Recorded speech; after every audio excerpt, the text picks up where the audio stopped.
All right, great. We're going to get started. We're super excited to have our, I believe, our last official talk of on governance for Governance Week. We have Pablo Montagnes from Emory University. He's a professor in the Political Science Department in the Quantitative Theory and Methods group or department. I think I have that right, department.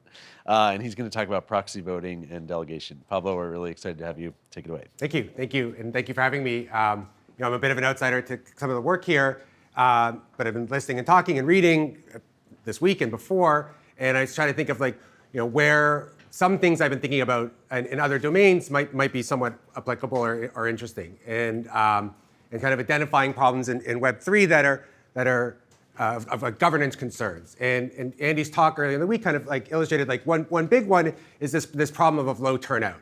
And the concerns I think within the projects are around not just the fact that turnout's low and it's in and of itself a bad thing, but because low turnout leads to potentially other low behavior in other ways, like participation in projects broadly speaking. And if we could maybe encourage engagement through voting, that might increase engagement in other parts.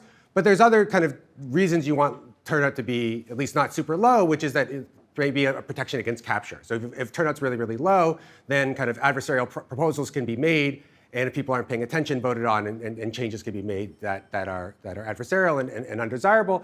And then there could be sort of kind of concentrated interests, and people might not believe in the project if power is concentrated too tightly into one group. And so having broad turnout might affect all of these things in desirable ways. So there's reasons to believe that turnout might be useful. The informational kind of reasons to have high turnout could be more complicated, but that could be another kind of justification for having higher turnout. So those are concerns. And another concern that comes with this is just having higher turnout isn't necessarily good if you just end up having a bunch of people kind of vote uninformatively, vote randomly or vote in ways that don't reflect their private information. They might not even spend the time to acquire that information. So these seem like two problems of governance, and a possible solution is to reward for this sort of this behavior, and that Andy discussed. And I think what was interesting there is this sort of retroactive reward suggests that there's some nuance in the way that the projects are thinking about this, which is they don't want to provide super high incentives for one particular behavior because that's what they'll get. You'll hope for A, you'll pay for A and get A. And you just might, if you just pay for people to vote, you might just get lots of voting, but it may be uninformed, and there might be other trade-offs to that. So this idea of having kind of weaker incentives is one potential way to change behavior, but another is to have delegation, where people are delegating their votes to others. And I know in Andy's project, those things are a little bit mixed because you have to delegate in order to self-vote, and so it's hard to distinguish delegation where you then vote or delegating to someone else. But just the idea of delegating your vote to another party that is going to take an interest and use those votes is potentially very promising because you could delegate and both get better quality and higher quantity voting. If those delegates pay attention and have lots and lots of votes to vote, that gives them more incentive to become informed and vote, or they might just be more intrinsically motivated and interested in the project and vote in a more informative way. So what I'm going to focus on is this idea of delegation. And the questions here are, is the choice or the calculus of deciding to delegate a vote different than what we normally think of as political choices around voting? So just in a direct democracy sense, voting between two policies, or from an election of politician, is there something different about delegation relative to those behaviors? And do other domains of delegation and voting provide insights that might be useful as we think about how to design delegation schemes within projects? So these are a series of, in some sense, thoughts and insights that are maybe more well known within political science and political economy that some of us are in this room might already know, but just kind of putting a little bit more structure and thinking through this and how it's been done in other domains. So what are those other domains? So in Web3, votes are tied to tokens, but they could also be potentially tied to things like personhood. And so Andy's written a little bit about this idea that you could even have bicameralism in Web3 projects because you could have votes that are tied to an asset ownership or votes that are tied to identity as opposed to any particular thing. But academic departments and partnerships, voting is tied to employment, right? So you have to have a status as an employee to vote. In professional organizations, you have to be a member. One that I think is actually somewhat closely related to this is credit unions, partly because I've been speaking to people who are dealing with this problem of credit union management, where in credit unions, your vote to control the organization is tied to being an account holder, which is somewhat similar to being a member of a project. And then kind of the big one is corporations, where votes are tied to shares. and there's the possibility of even having multi-class shares. So there's shares that have like extra voting rights or exclusively have voting rights, and then shares that have lower voting rights or no voting rights. And so there you can have different dimensions. And there's I think a lot of parallels here in terms of the institutional solutions that people have looked at. So in corporate finance, the kind of institutional solution, at least in the short run, although as we'll see, I think firms are trying to get out of this, is that the asset managers that hold the shares on behalf of investors vote the shares. And so the big three, Vanguard, BlackRock, and State Street, hold a fairly large fraction of like the retail and institutional investment under management. So they have about 21 trillion with a T, assets under management. That's not all equity, so that includes like bonds and other parts of the portfolio, but they're really big players, and they're the largest individual shareholders for most of the kind of publicly traded companies. Not exclusively, sometimes Berkshire Hathaway or another company is, but they have a lot of influence potentially over corporate governance because they control the votes of so many people. So as just kind of a scale effect, like the market cap of the S&P is 38 trillion. This is a bit of an apples to oranges comparison because those include non-equity holdings as well. But the scale of the holdings of these big three are kind of meaningful in a governance sense in terms of the concentration. Now, there are, as we'll see, tons and tons of votes that happen over corporate policy. And so this other institution has developed of advisory firms that essentially research the proposals that are made to companies every year and come up with like a research report that they report to the firms, but more importantly, like a recommendation that how the firm should vote. Now, a lot of these votes are what I would call non-consequential votes. So like there's a statutory requirement every year to, for example, appoint the accounting firm. That's a bit of a pro forma vote. It happens every time. There's not a lot of like variation in the recommendation, but there are other kind of standard votes for which there's disagreement among shareholders, and that the position taken by ISS and Glass Lewis, these advisory firms, is really, really important. In some like indirect sense, ISS and Glass Lewis are like the delegates in this setting. Like what they say really does influence an enormous amount of the voting that goes on in the world. So as a result, there's lots and lots of voting because all these shares that are held primarily in index funds are voted at a pretty regular basis. So the voting turnout rates are in principle very high because they're being automatically aggregated and voted by these asset managers, but there's not a lot of variation in the votes. None of the votes are essentially ever close. The degree to which they're like not in the 90+ percentile like range is like often taken as a signal that something's wrong in a company. So like a classic vote that we'll talk about later is what is an advisory, a non-binding vote on pay. And that's often used as like a signal of unhappiness with corporate management to vote no on this non-consequential vote purely as a signal. But that's one of the few votes where there's like not always 90+ agreement on the outcome. And it's usually like even higher than that.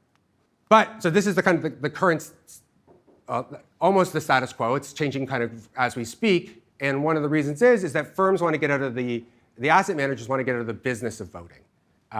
Now, part of the reason they want to get out of this is because there's been some blowback around ESG or environment, social, and governance, like this movement to have companies take more progressive positions across a whole range of policy domains.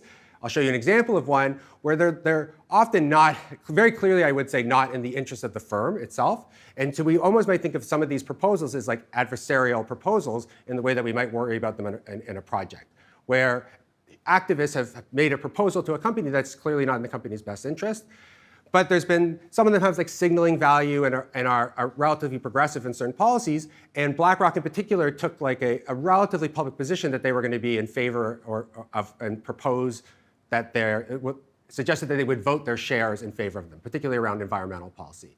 And there's been some blowback, including investigations by attorney generals at various states and major state pension funds withdrawing their assets or threatening to, and some have, from BlackRock. And so there's like a financial consequence to them being as actively involved.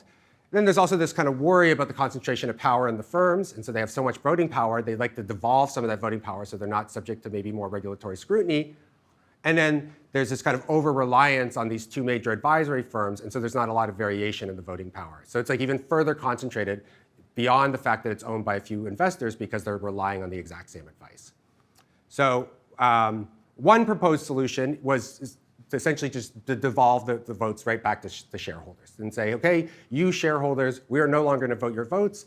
There will essentially be abstention unless you actively choose to vote.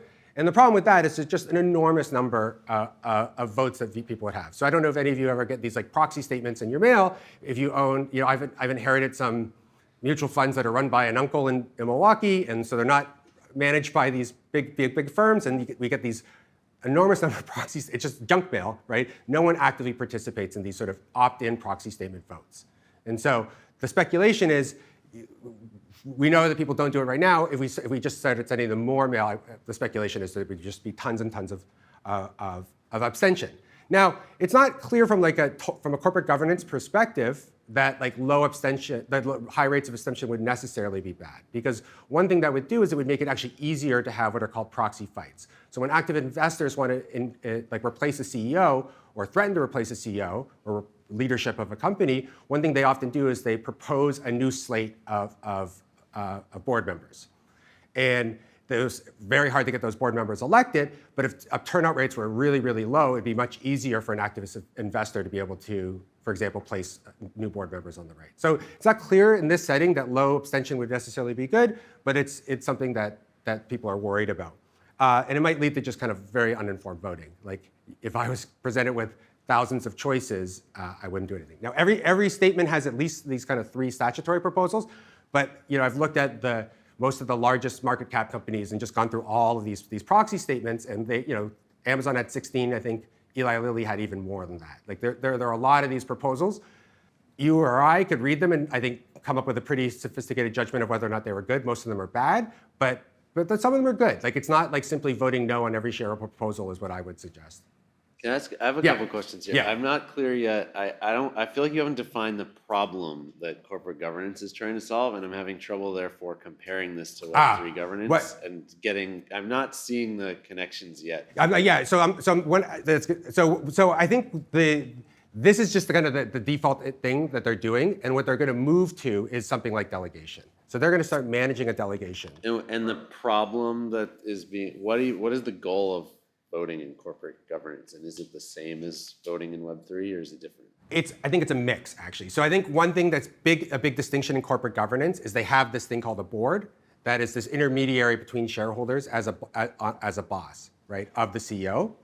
But the shareholder proposals are often like an end around on what the company would do independently through the normal hierarchy. So like the shareholder, there's 2 types of shareholder proposals in this regard. One is something like, do this action as a company, and we're going to force your hand to take this action. So I think that's closest to like a Web3 proposal, which is it's a requirement on the behavior of the organization. So that would be like a change to the code, for example. The other set are, and I think these are where they're the ones that you might actually want to vote for, are about restructuring the constitution or the governance of the firm itself.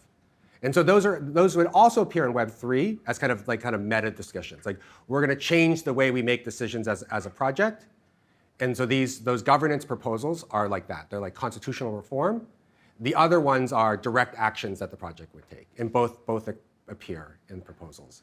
But I think what's different is that there is this there's this hierarchical structure of a CEO with a full company structure and a board that oversees it. But in spirit, I think that there are these 2 types of proposals that you do see in Web3, change in practice and change of constitution. That's super helpful on like the connections and how they work. But do you think the goal is this? Can you just say a little bit about what do you think is the overarching goal of corporate governance that has justified this history of voting? And do you think it's the same as in Web3, or is it different? Okay, so I think the goal is to maximize shareholder value. Yeah. Whether or not it's achieved that, I think there's a question about whether or not particularly this sort of intermediate goal where there's a bunch of institutional shareholders that appoint board members, and if those board members' incentives are aligned enough to actually achieve that is a question of finance. So I think that's like there's entire fields that investigate that.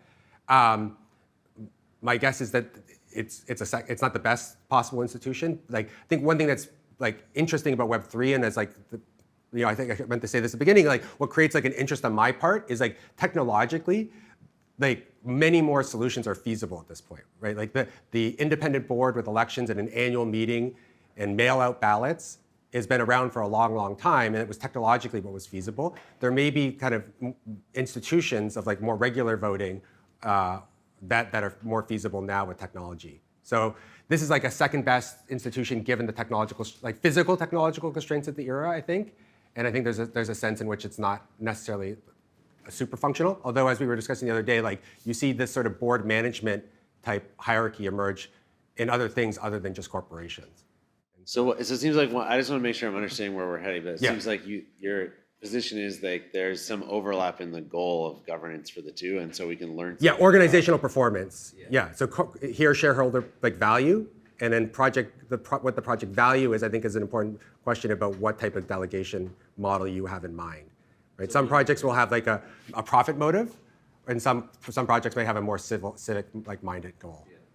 So like one set of differences is that different governance mechanisms are possible in Web3, but another possibility is that for some projects the goal is also different. Yeah, that's right. Yeah. So like this is what closer to what I would call like common value. Yeah.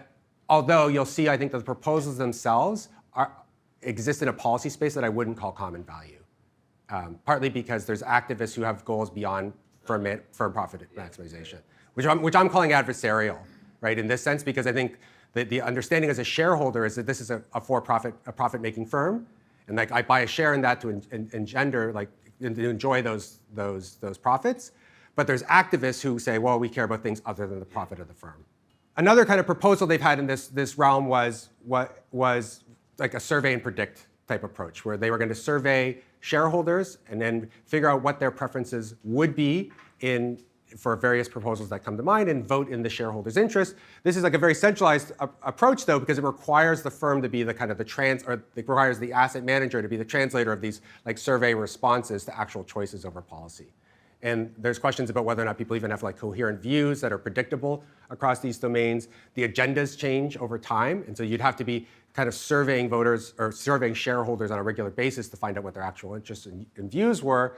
And it's also kind of subject to kind of manipulation of proposals. Like if you can imagine like a machine learning version of this where we've like learned your behavior enough that we just automatically vote you, then adversarial proposals could be made that essentially are that could manipulate the kind of the trained model. And so I think there's lots of reasons not to do this. Some of them are like technological and adversarial, but some of them are just like the firm is still keeping their hand involved, and for policy reasons they want to get their hand out of the system. So what they've going to land on is some form of delegation. And from their perspective, from the perspective of these previous criticisms, I think something that's nice here is that you have these delegates who could adapt as the policy questions that are presented in proxy statements change. They just have views on those, and so the delegates can just vote the way that they would. It's less centralization. There could potentially be less controlled or not controlled by the firm in principle. They can appeal to voters through brands, or so shareholders through brands, which may be helpful because how do I know who to delegate to? You'll see that the delegation pools that have emerged have something like brands, but you can imagine a fuller market where things like Greenpeace has a brand, or the Democratic Party has a brand, and they say, we're going to vote according to our principles, and shareholders say, I know approximately what the Greenpeace brand represents, and so delegating my vote to them might make sense.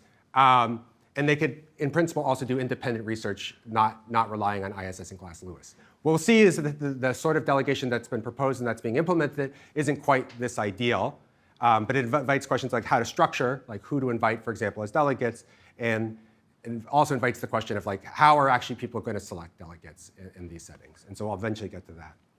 So a fun example of delegation informally is in a lot of state legislators, including the federal Congress, there's you can just vote electronically. And in a lot of state legislators, as for a project that we were doing on something else, we were interested in like how they vote. It turns out that like for a non-trivial number of votes, there's actually this sort of informal delegation, which is you tell your office mate how to vote, and people caucus and sit with people that have similar ideologies to them. And so you being absent for a vote is in some sense delegating your vote to whoever actually showed up showed up. And so here are pictures of Texas legislators voting electronically for their neighbors, which is essentially what I have in mind when I think about delegation.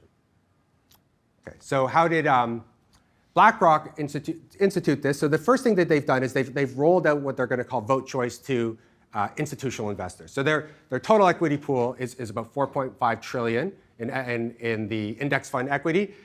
About 2.1 trillion of that is eligible in the sense that it's held by institutions, although they're going to roll this program out to everybody. And of this, $2 trillion in eligible equity, about a quarter of it has already opted into this vote choice system, and there still continues to be relatively meaningful flows. About 10% have flown in the last year, or last quarter. No, last year, I think that is. And what this system does is it gives them choice about how they would like their votes to be recorded. So the kind of the default right now is actually option 3. They've delegated their votes to BlackRock. BlackRock takes in information from its advisors and has a voting rule and policy that they vote. But they're going to also allow essentially the devolution. This is to institutional investors, though. This is to people like CalPERS that have massive amounts of shares and really might care about the corporate governance, not to you and I. So that's one option, is essentially devolve the power and let people choose. The default. And then here, I think what the interesting one is that they're going to introduce a set of slates or policies. Now, these are like delegates, but they're not exactly what we're going to think about as Web3 delegates, because they're not individual entities, but instead they're kind of code books, but they're approximating something like a delegate pool. And you can delegate to a particular way of voting that's going to for your shares, or you could do this sort of fourth thing, which is essentially a combination. You could opt in by topic, which is a little ambiguous, or by firm, and say, for this particular firm, I'm actually going to vote my shares in a particular way, because I really care about this particular part of my portfolio. Or you could say a topic area. Now, the topic area, again, involves a little centralization, because someone has to define that topic area. It's not always ambiguous, but there's still potentially a decision to be made, and so BlackRock's going to decide what those topic areas and where the votes fit. This is super interesting. I'm just curious, what do you think are the most logical parallels in Web3? Is this something an exchange would implement, or is it something I think a project could. A project could. You could opt in and say, what I'm going to do is I'm going to delegate my vote to a slate. There could be a slate of candidates before you, and then potentially. And so I think how we organize those slates and how that information is presented to token holders is, I think, the key there. Yeah, the defaults seem really important. The defaults seem important, and I'll get to this later, but the type of environment it is might tell us which information we do or don't want to present to voters or to token holders. Yeah. I don't think I understand what 2 is.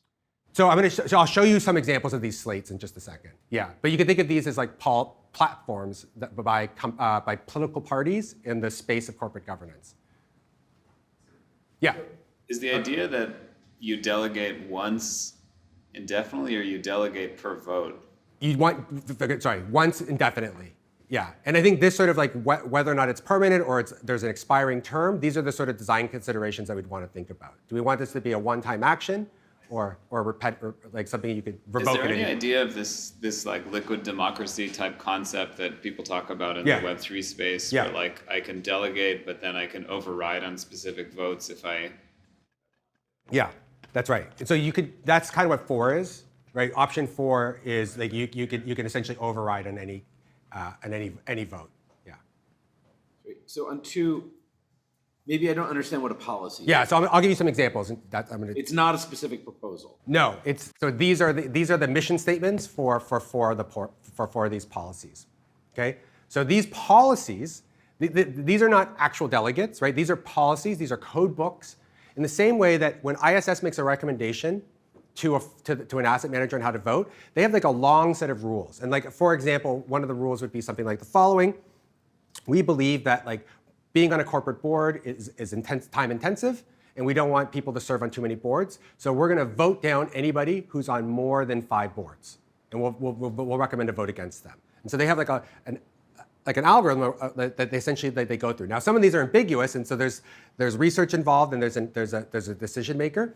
And ISS and Glass Lewis have their 2 versions. They both, for example, have what they're calling a Taft-Hartley code book. And so this code book says, here's the mission statement: worker-owner view of long-term corporate values based on the American AFL-CIO proxy voting guide. So this is this is the union position, and they've partnered with AFL-CIO to help create a code book on how they would vote in various situations. So there's no one decision maker here in principle. There's some bureaucrat or employee at ISS who is in some sense going to have to make some judgment calls along the way, but the identity of who that person isn't well known. So a policy here is an ideology. It's an ideology, but it has to be a complete contract, right? And it's a code book, and there's some ambiguity, so it's not really a complete contract. Yeah, right. Yeah. But I think what's different and importantly different from like how it would ideally be made if this was given to, if this was literally the person who was resolving the ambiguity was the president of the AFL-CIO, I would have a lot of confidence that these views would be, I would know that person's viewpoint or have a prior about that person's viewpoint, and it wouldn't be surprising how they voted. But how this is actually implemented in the real world is there's some employee at ISS who's going to make a decision. Okay, and yeah. How much overlap is there between ISS and Glass Lewis's like slate for the same like guidelines? For the ones that they have in common, a fair amount. Yeah, a fair amount. But that's like a potential source of like if they disagree, they have the same underlying mission statement and code book. I think I haven't looked at code books to confirm that they're the exact same, but that could be like, oh, we could identify the ambiguous cases if ISS and Glass Lewis ever voted differently, for example. And is this how BlackRock's actually implementing it? Actually implementing currently with institutional investors. So I could give all my shares to the ISS Taft-Hartley program. Yeah, or the Catholic policy. Yeah. So here's where so I thought these were, so first of all, Taft-Hartley is like, there's something I'm not fully understanding here because Taft-Hartley is like an anti-unionist bill. And so, but I think, I haven't confirmed this, but my sense is that within the labor movement, like it's a shorthand for like the suppression of unions, and so this is like an ironic title or something. But so I could give all of my voting power to that and it would be comprehensive, it would cover all votes? All like thousands of votes a year. But there would be votes that don't fall into these issue areas, and would I have? They have positions on they have positions on all the issues. It's comprehensive. It's comprehensive. So set it and forget it. Yeah, yeah. And this is the sense in which I think these are like brands. So like this to me feels like less of a brand. This and this feel like more of a brand, right? Like the Catholic Church, and it's the only one. There isn't a Pentecostal one. There isn't but there is a Catholic position that. On these things, and you'll see that they vote slightly differently than other people. But do they campaign, or like it's just there? It's just a radio button you select, or yeah, there's just a radio button selector. Now that's where, and this is where I think their mission statements are observable by the viewers. There's more information they can see as well. They can see you can access the code book as a potential delegator, but you could also see their mission statement and their views position by position. Yeah. Who's choosing what to offer? What slates to offer? BlackRock. So this is the sense in which I don't think this is true full delegation, right? Because it's centralized. They've announced this set of policies that they've chosen, essentially. And they chose They chose Catholic. Why'd they choose Catholic and not Baptist? Like, what's going on? Yeah, I don't know. So the accusation is that a lot of this is window dressing. Because a lot of the concern, especially from the attorneys general, yes, is that BlackRock is voting too left, right? Now you'll see, empirically, except for this one, these are all actually what I would call more to the left of BlackRock. And so there's a sense in which it's a little window dressing. So board aligned. So in the empirical corporate governance literature, the way they the standard way they measure like a voting record on proxy statements is do you vote voter aligned or not? Because that's the thing that's empirically very easy to see, as I'll show you in a second. So this is what I would call the closest thing to the right policy, conservative policy, or like if there was a spectrum, this is one pole of that spectrum of voting. There are I think 7 for Glass Lewis and 7 for ISS. Yeah, including the default BlackRock one. So I'll show you one of the venues. They're instructing what's going on is BlackRock says we want a Catholic policy, and then they go to ISS and they say we want you to put together a Catholic policy. Or ISS had already. Well, I suspect it's the former because there's a Catholic policy at both Glass Lewis and at ISS. So there's 2 separate Catholic policy code books. It's bizarre. But it is not that ISS is coming to them and saying, hey, we think there might be interest in a Scientology slate, and we're going to put one together. Is that okay? That's not what. I don't think so. And I don't think there is not free entry into this market, right? So in particular, it's like ISS and Glass Lewis are still the duopoly of advice in this world. I would love for there to be free entry. I would love for us to start a firm that says here are the smart positions that are like We're not going to throw the baby out with the bathwater. We're mostly going to vote borderline, but like the occasional good policy.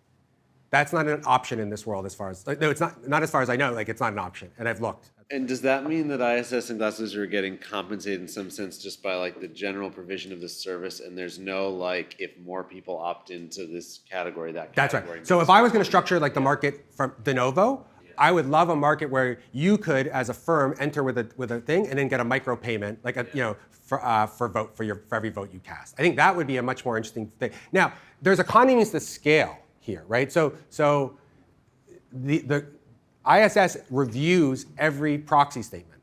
I've reviewed 20 of them or 30 of them, but like not written a report for every vote. They write a detailed report, partly for regulatory reasons, right? Like it gives the smaller mutual funds that own these shares a defense that they're acting within the fiduciary duty by voting these reports. And so this paper trail of like research, it serves like a regulatory role. Whether or not you could do that like in a more like less labor-intensive way and enter, that I think that would be much closer.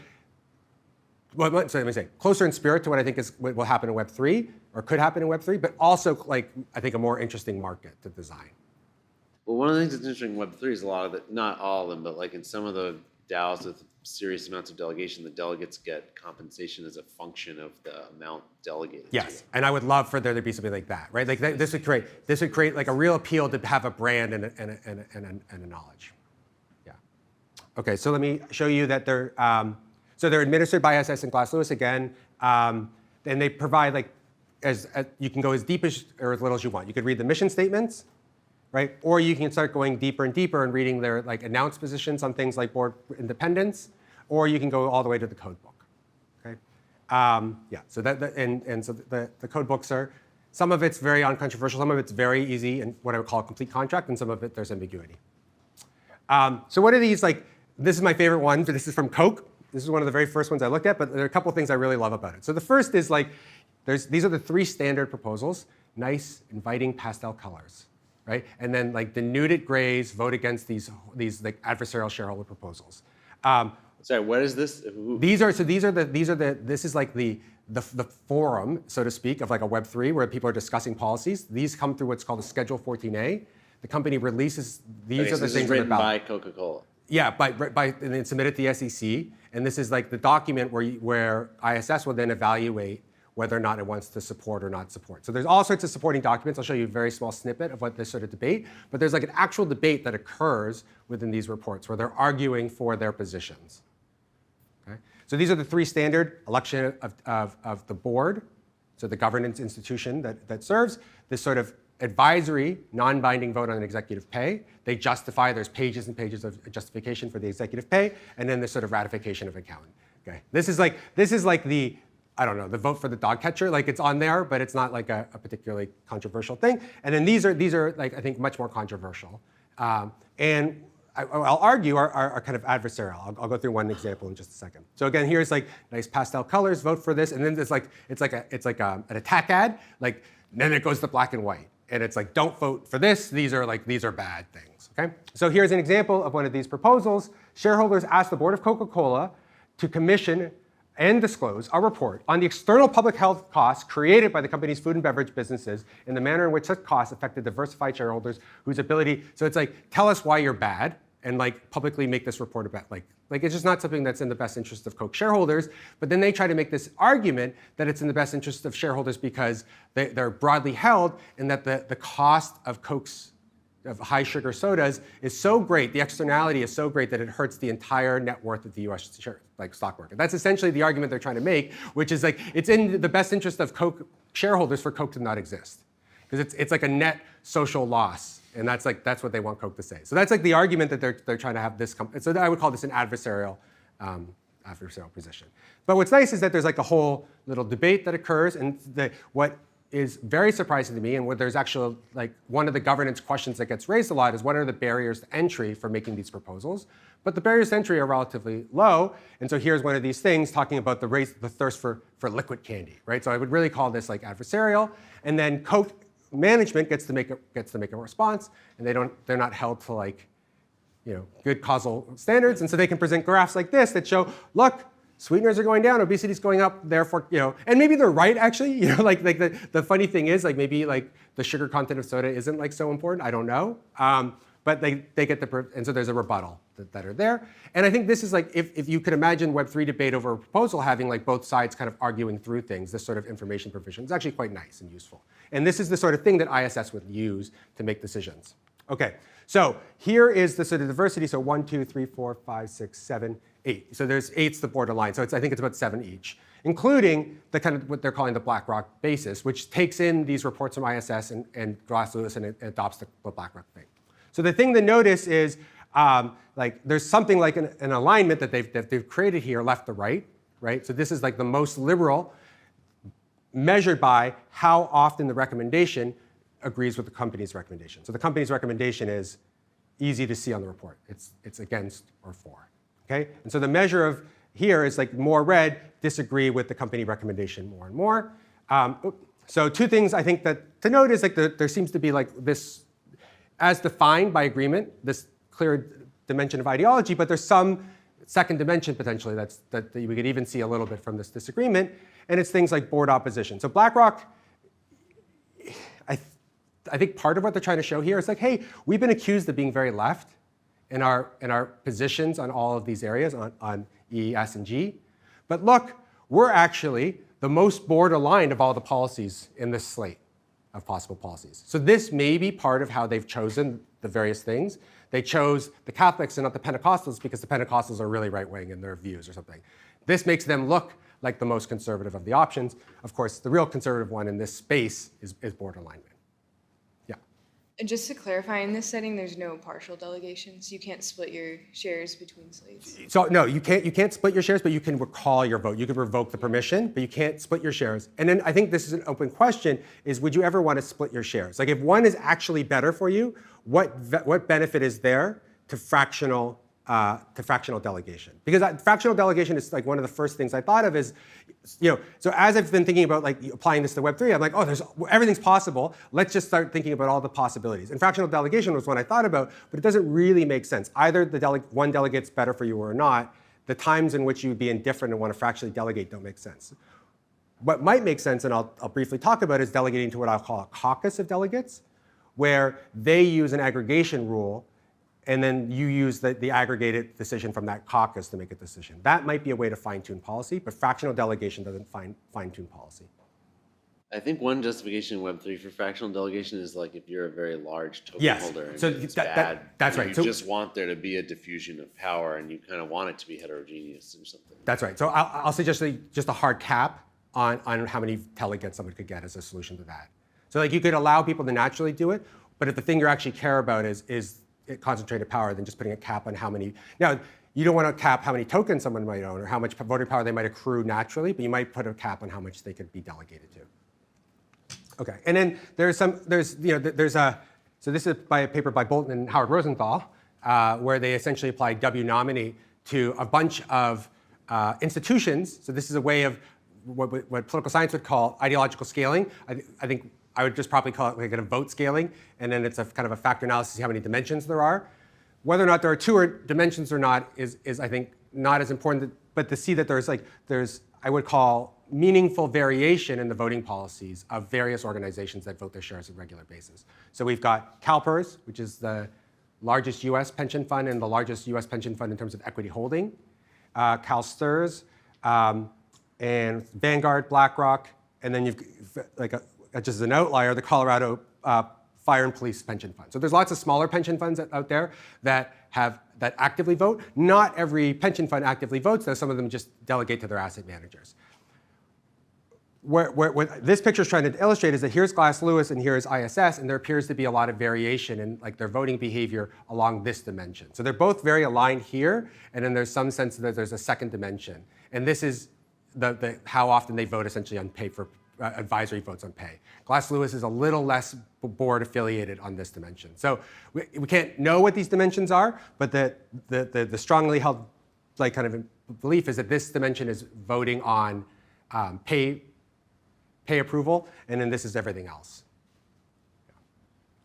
Yeah. So what's the scaling of this graph? Like I don't have a good sense of like, is -1 to 1 like a large difference, or is it like a 3% difference? You can't really say. You can't really say. I would just take out ordinal like kind of information from this. Yeah.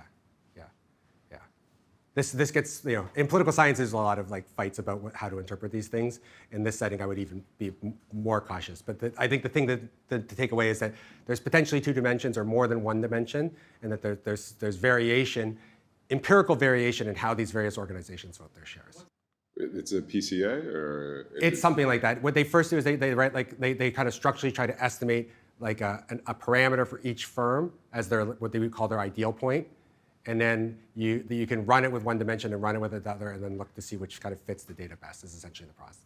There's a lot of work in political science that like develops these structural models for these, and then they always end up correlating with the PCA at like 999. Yeah. So these are like. But at least the structural models are themselves ludicrous. Yes. to like their defense, like when they were doing this in the early 80s, like they are way out on the frontier of like actually doing a structural model. Like whether or not you think that quadratic loss perfectly describes the utility functions of these organizations. I don't, but they might. Okay, so going forward, State Street are going to offer similar products. Vanguard is actually kind of ahead of the curve and offering this to retail investors in the UK, and BlackRock's going to start to enter to roll this out to retail investors, generally speaking. So the kind of the rest of that equity circle. So, I don't think this is exactly. There's still very centralized features of this, right? Like the selection of what I'm going to call the delegates here was really just code books that BlackRock had a service provider write them, right? Like it provides choice, but it's not the sort of choice that I would call like delegate choice. And even though they have these sort of brands, like there's still like there's ambiguity in these code books, and it's not clear like that there's like an ideological person or a person with a position who can resolve that ambiguity, right? Which is like one of the reasons we might want, like in thinking from the bureaucratic like politics literature, you appoint a bureaucrat with a particular policy issue to resolve the sort of delegated decisions. Here, it's very hard to know what the kind of the ideological commitment to the code book there is. It's like, unless I'm misunderstanding it seems like there's a big problem where like I choose to delegate to the Taft-Hartley thing or something because I care a lot about these labor issues. Yeah. But then like 80% of the time they're voting on things that aren't relevant. Yes, yeah, that's right. That's right. No, I can't really know how they're going to vote on those things. Yeah. Well, so you could read the policy statements. If I told you it was AFL-CIO, like you as a sophisticated institutional investor, I think you would know the AFL-CIO is going to be, on like some of these are they're often about gender or race or environment. Like those are like the kind of the big pillars of the ESG. Sometimes, like the activists aren't totally like orthogonal to their attacks. So like Coke gets one on health, Amazon gets one on providing web services to the government. Like there is a targeting sometimes of these. Another extremely common one that lots of firms get is lobbying disclosure. So it's not hard for the code book writers, I think, to anticipate what things look like. Whether or not they're in the spirit of it, I don't think you would be surprised by the AFL-CIO ones. I have much less of a prior of what the Catholic position on term of service for a governor is, or like auditor approval. These wouldn't have been the brands I would have picked, right? I would have picked organizations with identifiable ideologies to the public as like the kind of the things that I would have, and I would have not written a code book. I would have put them in charge, and then resolved the ambiguity. And I would have added the micropayments. I think that's the sort of flavor of where I would like things to go. So slates are, it's like decentralized a little bit, but not really, because the slates are chosen. The biggest decentralization, though, is this sort of proposal position within. And I think this is like an area where I think there could be active debate within Web3 of like how many proposals you want because of the kind of choice fatigue that induces in people.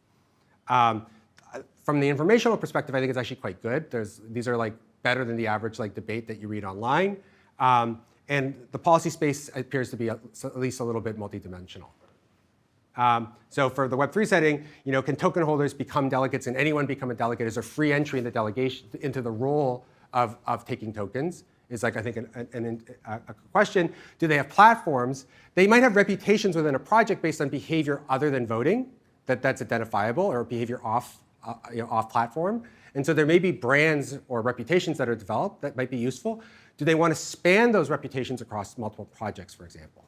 right? So these voting policies are like delegates across multiple projects, right? Like Taft-Hartley policy is voting on Apple, it's voting on Amazon, it's voting on Kroger, well not Kroger, Kroger is privately held I believe, but it's voting on General Motors, it's voting across all these different organizational policies. So could there be delegates that vote across multiple projects, I think, and develop brands and reputations? There are. Yeah, okay, so I think that's like developing that reputation as like can be very useful because you can get sort of multi-market contact out of it. So I think one possible learning here, I'd be curious to hear a little bit more about how BlackRock is doing it, is like one of the big challenges with delegation I've observed is like if you go to like Uniswap has built this kind of nice delegation front end, and Optimism has one too, but Maker has one. But like when you go to them, it's just kind of like a tile of like a lot of like long address strings. Yes. And it's not, the UI experience isn't clearly helping. I don't know how to do it right, but like there's something nice about that there's a limited number of options and it's very clear what they are that I think is missing in some of the Web3 delegation stuff right now. I mean, I think again, the current application is institutional investors, and I think for those, like the brands are somewhat relevant, right? If I say triple bottom line to an institutional investor, that's they can identify that pretty quickly. Project by project, I think that's harder. That those, I don't know, like to the participants, those brands might be very easy to translate and describe, but for an outsider, it's hard for me to understand them. And is the problem the problem with these interfaces that you just can't? Because of the way the platform is built, you just can't provide this kind of branding information, or they're not incentivized to do so? Partially the free entry is, I mean, it's sort of in a good way. Lots of people have entered to be delegates in some of these things, but then that causes a problem to the voter of like, how do I choose? There's like information. But are they stating platforms or sort of? Sometimes, yeah. Not always. It varies project to project, but typically they offer some kind of written statement. And sometimes it's just a description of like, here's how committed I am to the community. Yeah. And then you can even filter by like, who has the most people delegated to them, so there can be a lot of herding. Yeah, so this is I'm going to come to this. I think there's a tension, right, between if you provide a little bit of information that you could. Now we'll come back to the herding in just a second because it's not clear to me that herding is bad in this situation in the way that we think of it normally being bad. Am I right to think in the corporate setting that shareholders are you mentioned earlier, mostly endorsing board decisions, right? It's very yes, less than 90%. Empirically, yes. Is already so mostly it's signaling preferences to the board and to the management, and then you can think of it as preventing off equilibrium path behavior, like doing a really bad merger that would be against the interests of shareholders. But that mostly the shareholders are delegating in the traditional sense of letting the board and really the management run the organization. And that to me seems like the biggest question about the parallel between the corporate model, the shareholder capitalism model, and the Web3 model are the token holders genuinely delegating to a management and a board, something like that gets to then run the project. Yes. In the best interest of token holders, with token holders as a constraint on off-path crazy behavior? Yeah. Or is it something different because there's no such thing as a board of directors, there's no such thing as management, everything's decentralized, but then you get chaos and 17,000 proposals. So two things. So I think from the empirical perspective, you're exactly right that the vast majority support management positions, and that like a sub 90 vote is taken as signal, and the pivotality of that vote doesn't matter for the most part. That said, that's a bit of an equilibrium phenomena in the sense that that there are never close votes because all the voting is in this sort of held by is technocratically advised by two firms. In the world in which a large, I don't anticipate this happening, but in a world in which either there's a lot more abstention or there's a lot more activist kind of controlled voting through, for example, the Taft-Hartley profile, then we might get closer to the two things might happen. We might actually get closer to pivotal events, but in the interim, I don't know how much information is being conveyed to the firms. If they, let's say we got 20% voted against our advisory pay vote. That's bad normally. But in a world in which 20% of the votes were delegated to Taft-Hartley, we might just expect that as all the time. And so the signal value is a little bit harder for them to know because they have to know who's actually voting the shares in order to interpret that signal. So this reform in the short run, if this information of what fractions are assigned to these various delegates' policies isn't known by the firms, it could create some weird signaling problems. There's ambiguity essentially.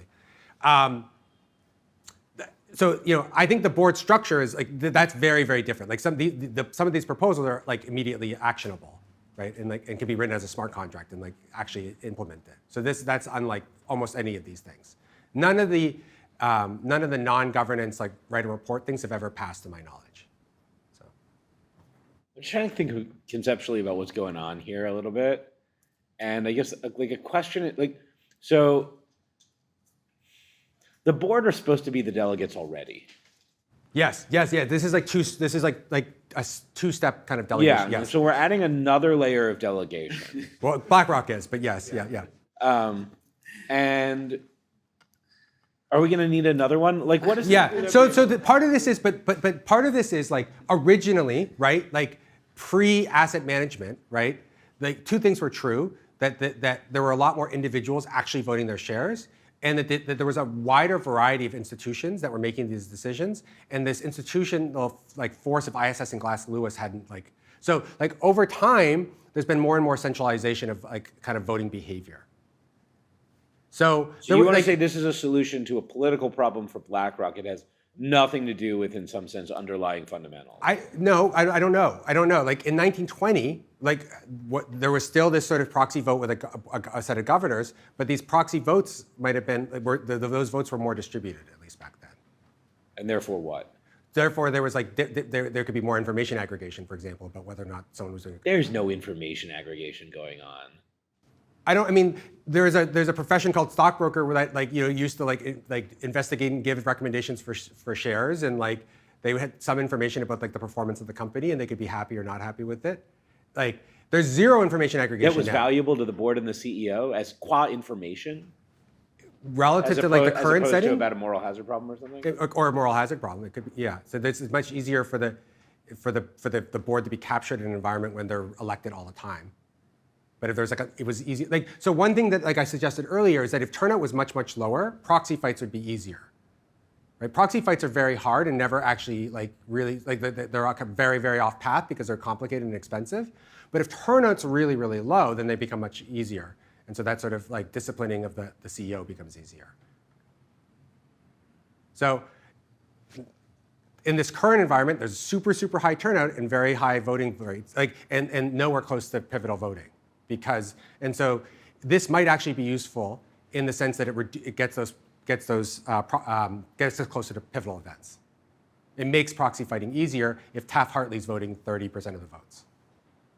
So from a corporate governance perspective, it's plausible to me that this could improve things for that reason alone.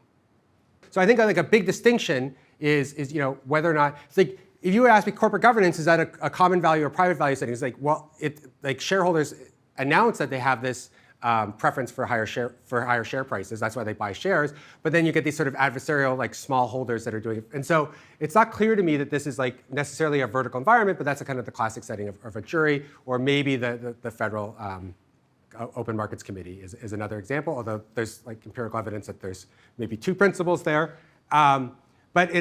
Or is it a private value setting where people might disagree about the right choice? And I think like depending on the setting, like it could be one of either one. There could be a kind of ideological distinction, like we have various preferences for redistribution in society, and that may just be something that's deeply held as a preference for people. But sometimes you can have like horizontal disagreement where people actually kind of agree on the objective, but they just disagree on how the world works.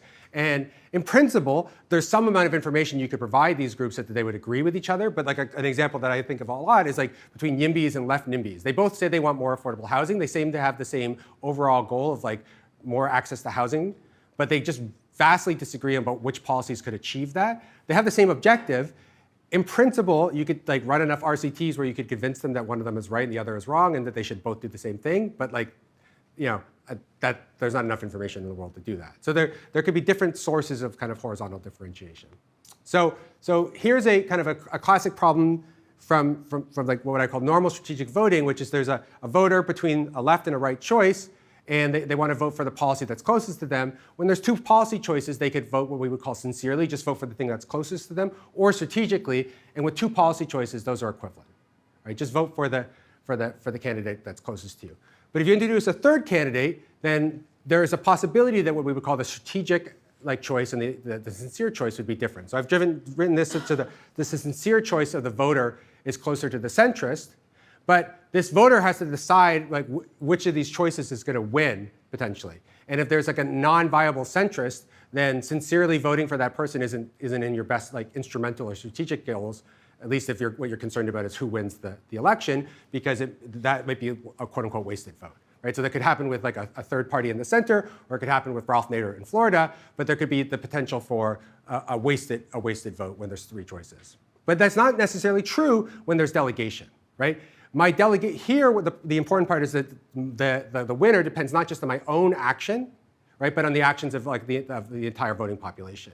With delegation, there is this sort of like notion of like a wasted vote is much less pronounced. Now there's this downstream effect then, well, how is my delegate going to behave?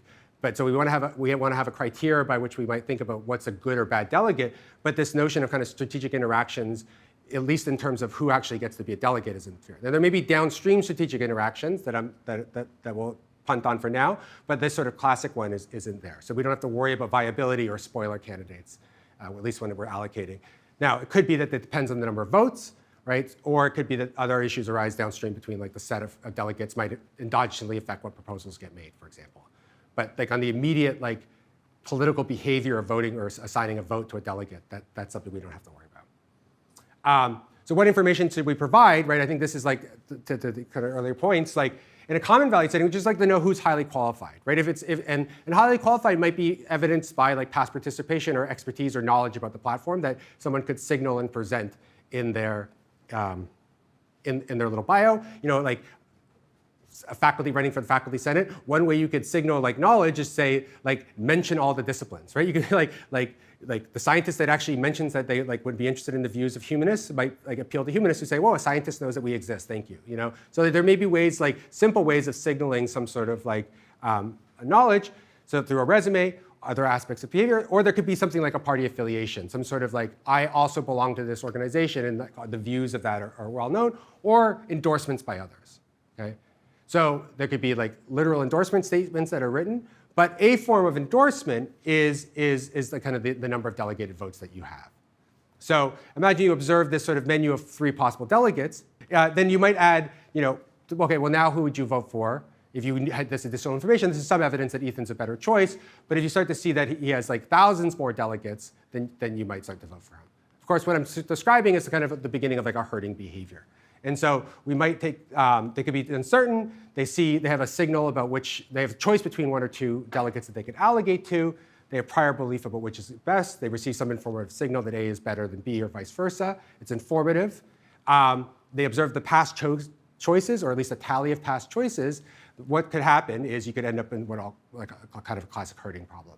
So if I observe, if the first two are voting informatively but vote for A, now when I'm the third choice, I've seen two informative signals as evidenced by the votes for A. I may get a signal for A as well, but I get a signal for B. In either case, like kind of the two signals outweighs my independent private signal. And so herds could develop. Normally we think of these sort of herds as bad because they're over a single decision. What does herding mean in this scenario? It means that you're endowing one particular delegate with lots of tokens. It may not be the best choice. Like that's the sense in which it may be bad because you're not getting necessarily the most informed, but by giving them lots of token, you might endogenously induce them to become more informed. And so in the way that like we worry about herding as bad, it's not necessarily as bad here. We're giving up potentially a little bit of expertise, but we're creating a lot of incentive by herding. Does BlackRock, so I have a couple of questions slash observations. So one is in Web3, what I've observed so far at least is it does tend to be the delegates don't seem to differentiate themselves that much on what we might call like ideology. Mm-hmm. Mostly tend to be like how earnest or hardworking or expert they are. Yeah.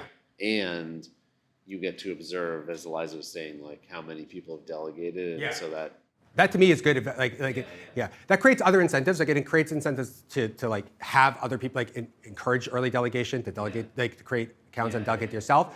But it also creates this opportunity. You know, so I tried to look at this in the House. Like there are lots of like low information votes.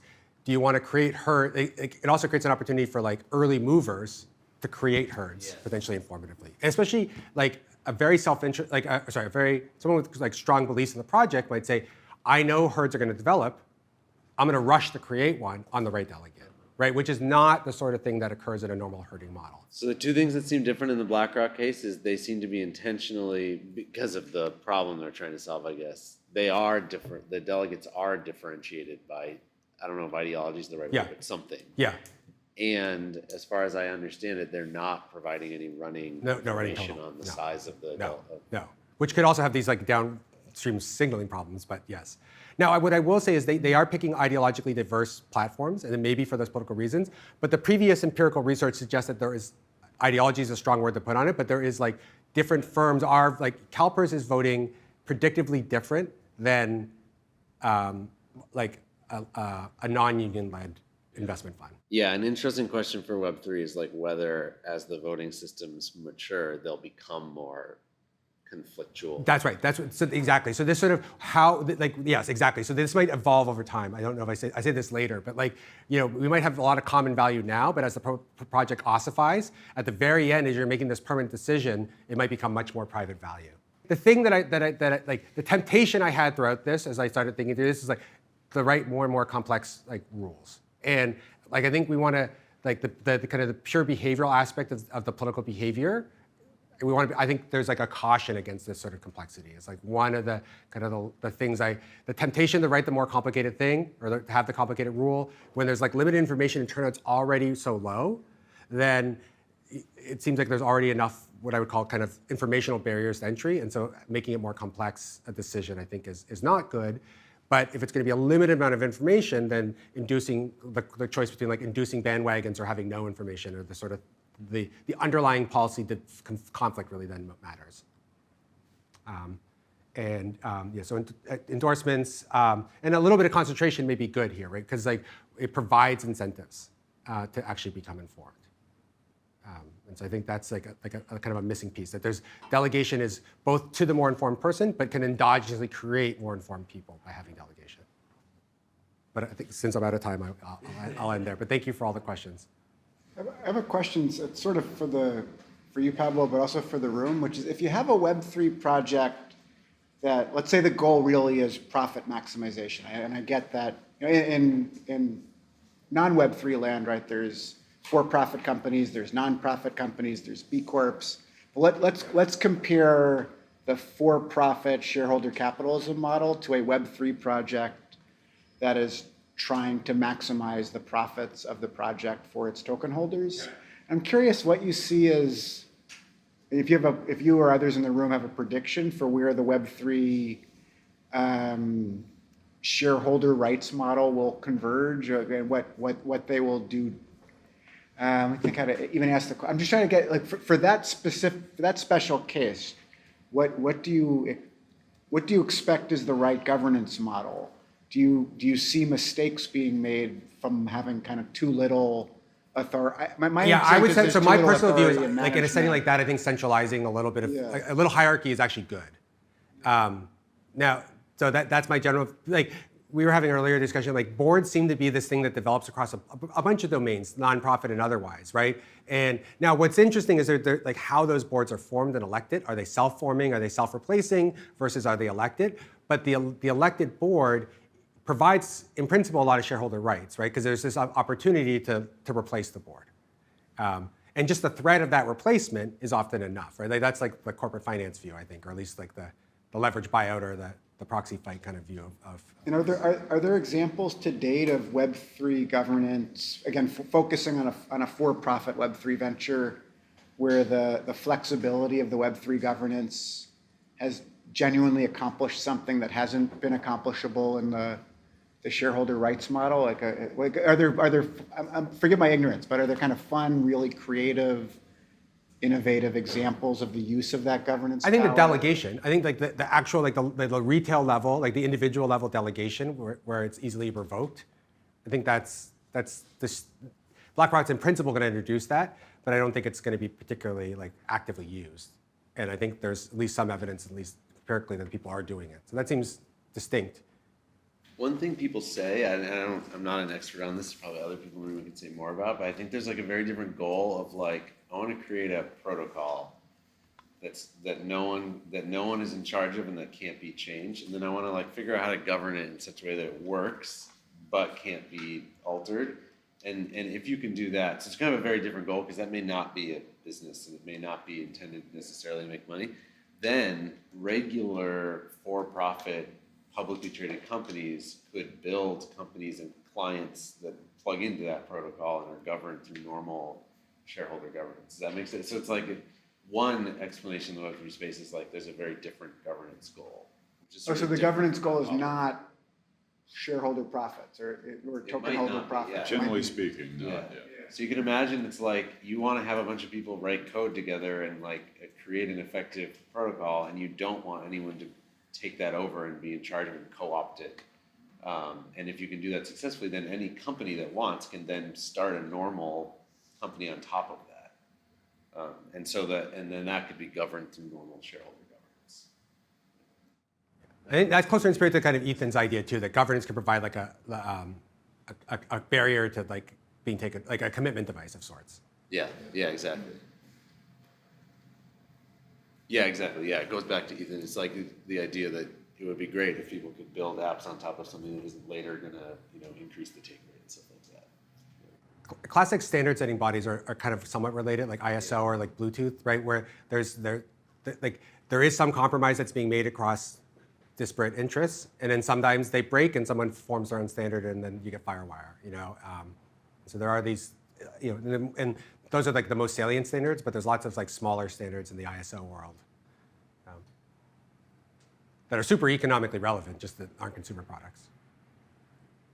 But yeah, I think it's important to note that I don't think there's anyone, maybe in like 2020, people said some silly things about the governance of Web3, but I think today you won't find anyone saying like, I literally think we could like design, build, and ship a better smartphone by having everyone vote on like how to do that. No one's really making that claim. I think they're just making the claim like it is possible to have like an open source protocol that no one's in charge of, and it requires getting governance to work, sufficiently to make collective decisions about how to change that protocol, or if it does get some kind of revenue in, like how you allocate it. Yeah, the open source protocol example strikes me as really compelling. Yeah. Are there examples of more profit oriented? I guess enterprise. Like, how does OpenSea work? I guess that's more of a regular company. Yeah, exactly. It's in the Web3 space, but it's not. Yeah, I think that's kind of an interesting counterexample. As far as I understand it, Tim, I'm sure knows more, but like I think it's essentially a traditional company that then plugs into. It's a traditional exchange. Yeah. It has a lot Right, of so the fees. assets that they sort of, they're a market for self-custodied assets that are stored on the blockchain, but the company itself is more traditional. Yeah. I would also say that ENS might be thought as a profit maximizing company, no? Ethereum name service. Like you can pay to book a name, like instead of an ugly looking Ethereum address to have a nice looking, like eric.eth or something, and that is mapped to an Ethereum address. And they have a really vivid DAO, and there are lots of delegations. Like a few years ago when the DAO started, there were lots of people campaigning like delegate your ENS tokens to me. Prior to that, there was a huge airdrop. So I think that might be also a good example. Thank you, Pablo. Thank you so much.